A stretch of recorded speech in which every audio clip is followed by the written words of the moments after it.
pa YouTube channel here. Muchaka cha 1998 dziko la Malawi linayamba kukhala ndi television yake yoyamba imene inali yaboma.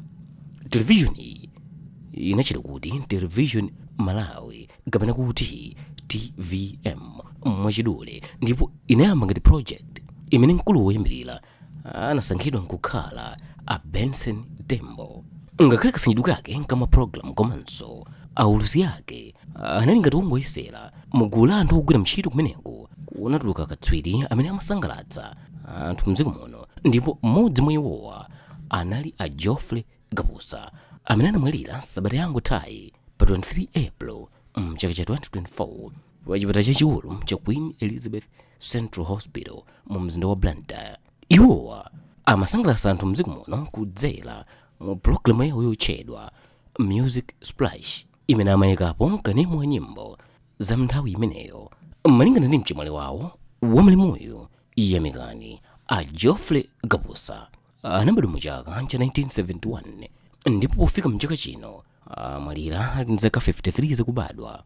Kuwonjezerapo Gabusa amwalira ndi matenda a shuga aja amadziwika kuti diabetes pa Chingerezi, amene akhala akuwasausa kwa nthawi yayitali. Kudzera mu programu yawo ya Music Splash, Gabusa anadzipanga okha kukhala nkhalakale pa nkhani yokhala muulusi wa pa television mdziko muno oyimba monga a Austin Skelemu, Everson Madafale, Rastawaza, a Hax Mumba, a Alfred Tambala, Stanley Nyandolo Nthenda, a Patrick Tungande, Amina Tipatipa ndi ena ambiri anadziwika kwambiri mu nthawi yawo kamba katswiri amene watisiyayo. Nyumba yaulisilamu awo ya boma ya Malawi Broadcasting Corporation MBC lachiwiri sabata yatha inatulutsa kalata yotamandira ntchito imene Gabusa anayigwira komanso yodandaula pakumwalira kwawo.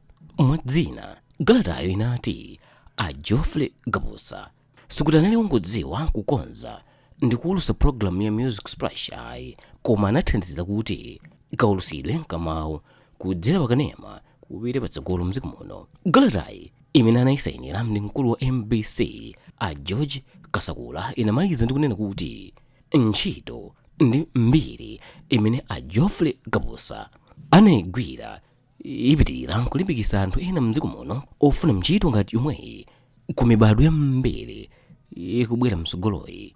Naye nkhalakale pa mayimbidwe pa nyimbo za uzimu a Ethel Kamwendo Banda anati Gabusa amakonda ntchito yawo kwambiri ndipo samakondera pa chilichonse. Iwo akuti amawakumbuka pa nthawi imene anabwera matsopano kuyamba kuyimba nyimbo za uzimu.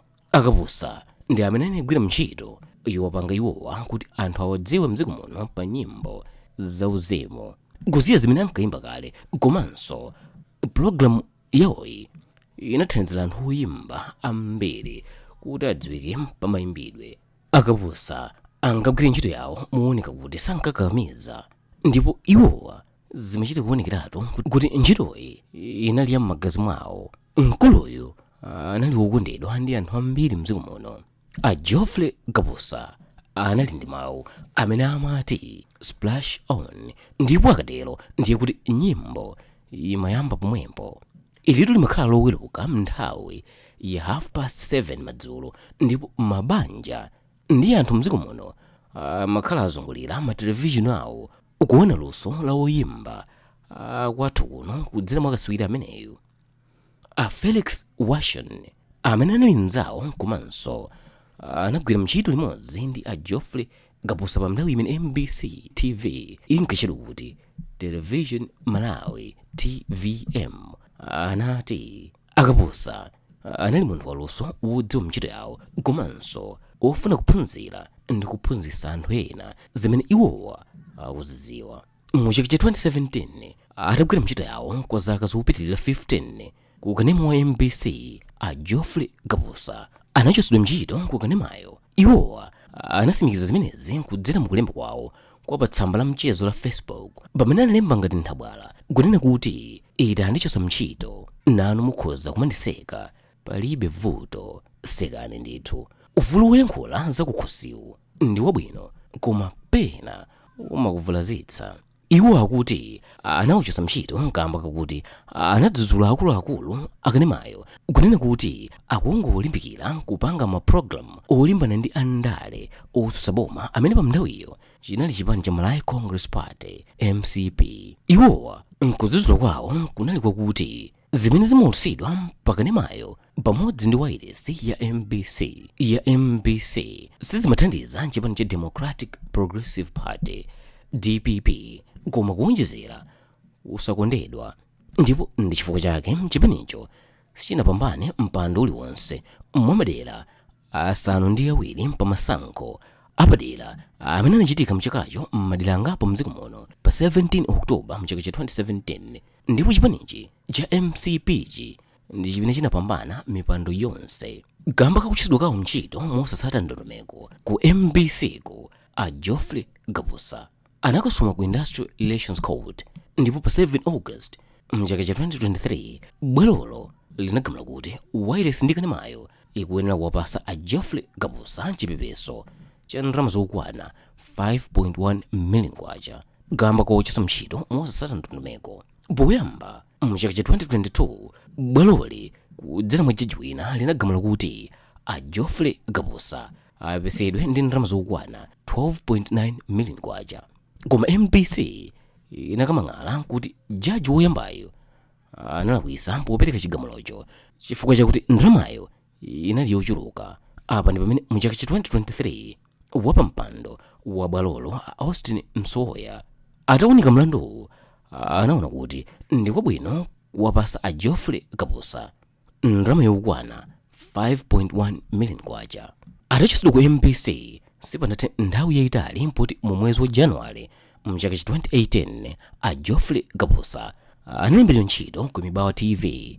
Iwotu anasimikiza izi pa nthawiyo kudzera pa Facebook, kudzera pa akaunti yawo ya Facebook pamene anati akusowa chokamba koma akungoyamika Ambuye wakumwamba kuti amawakonda iwowa pamodzi ndi banja lawo.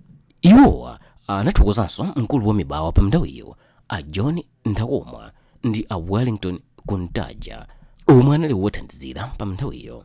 Mu mwezi wa August mchaka chomwechi cha 2018 a Geoffrey Gabusa analengeza kuti akulakalaka atayimira dera la Blantyre City South ngati phungu wa nyumba ya malamulo pa masankho amene amabwera mu chaka cha 2019. Dera limeneli ndilija kuli madera monga Napere, Nkolokosa, Zingwangwa, Chirobwe mwa ena, ndipo phungu wake pakadali pano ndi Anol Lipipa. Ena mwa amene ankafuna mpando wa uphungu kumeneko anali woyimba Penjani Fredukis Kalowa, Fishe Kondowe komanso Pemphero Mphande. Polankhula pa nthawiyo akapusa anati malingaliro awo anali odzayimira chipani cha MCP popeza iwowa analatulwa kale ngati membala wa chipanichi. Malingaliro ofuna kuyimira pa mpando sikuti anachita kutumidwa ayi, koma anadziona kuti ayenda kwambiri ndipo kamba kakudziwa zambiri za mmene boma limayendera amakhulupirira kuti akhoza kuthandizirapo potukula dziko lino pokhala phungu wa deralo. Koma petu kwa mwezi wa Novemba mchaka chomwecho cha 2018 Mr Splash anamangidwa ndi polisi yalingazi mu mzinda wa Lilongwe kamba kakuti anatenga ndalama yokwana 293,000 kwacha kuchoka kwa Dr Thomas Bisika koma osagwira ntchito imene anagwirizana. Malingana ndi Abisika, bungwe lawo linawalemba ntchito a Geoffrey Gabusa ndi anthu ena okwana asanu ndi awiri kuti akagwire ntchito ya zofufuza yomwe mchingerezi amayitcha kuti research assistant kunkhota, koma atangolandira ndalama yawo mamawa tsiku lakuti anthu wanyamukelo a Geoffrey Gabusa sanaonekenso. Kusowaku akuti kunachedwetsa anzawo ena aja kunyamuka kwawo kukayamba ntchito zawo. Abisika anatinso mukanthawi kena mmene zinkaoneka kuti a Geoffrey Gabusa sizikuwayendera, iwowa anawapempha kuti awapase ntchito kotero ndi chifukwa chake iwowa analemba ntchito yofufuzayo. Mr Splash anagwidwa pa mchewu atakwera AXA executive coach, ndipo ngati bungwe Abisika anati anali wokondwa kuti munthu amene anali m'manja mwawo ndipo anachoka osasanzika wapezeka. Nkhani yakusowa kwa Mr Splash inavuta kwambiri popeza bungwe la abisikawa linafika polengezesa pa wailesi ya Zodiac pa zakusowako, ndipo uthengawo unkati aliyense amene angapereka umboni wogwirika bwino zakumene kunali a Geoffrey Kaposa pa nthawiyo adzalandira ndalama zokwana 10,000 malaikwacha ngati choona maso.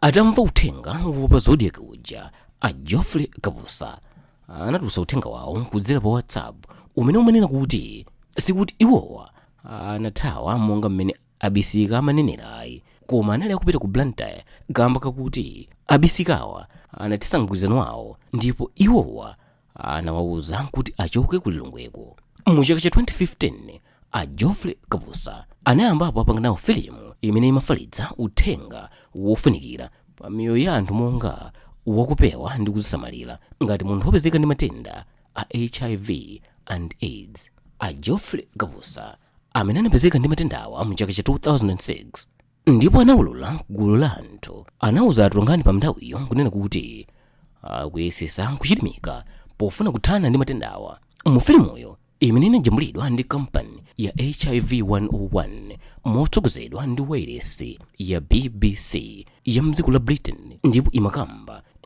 imakamba za momwe kachirombo ka HIV kamachitira kakalowa mthupi la munthu. Kudzera mu filimuyo a Geoffrey Kaposa akulangiza mzimayi wina wotchedwa Isabel amene wangopezeka ndi matendawa kumene, ndipo msungwanayo awukayikira ngati angakhale ndi moyo wautali.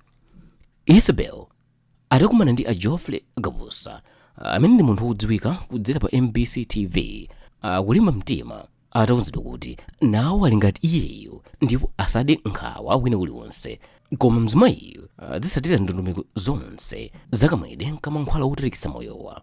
Pomaliza mu filimuyo a Geoffrey Kaposa analangiza Isabel kunena kuti akazangosiya kumwa mankhwala wotalikitsa moyo otchedwa ma ARV ndiye kuti iyeyo kachirombo ka HIV kaja kadzachulukana mthupi mwake ndi kupanga thupi lake losatetezeka ku matenda ena aliwonse. Uthenga waukulu mu filimuyo unali wolimbikitsa anthu amene amapezeka ndi kachirombo ka HIV kuti anthuwa azikhala moyo wathanzi. Mu nthawi yawo a Geoffrey Kaposa anapambana mphoto zosiyanasiyana, ndipo posachedwapa mu chaka cha 2020 Urban Music People's Awards inawapasa mphoto ya Media Legend Award. Iwowa mwalira ali ndi zaka 53 zakubadwa ndipo asiyana atatu. Kumaliro kwawo mwana wawo Elizabeth anathokoza anthu onse amene amathandiza abambo awo akudwala, ndipo anatchulapo angapo monga Dr. Bakili Mulunzi, Mayi Abida Meya ndi akuluakulu a MBC. Iwowa anayikidwa m'manda kumudzi kwawo kunamwera 10 off mudzi wa Mkanda m'boma la Zomba.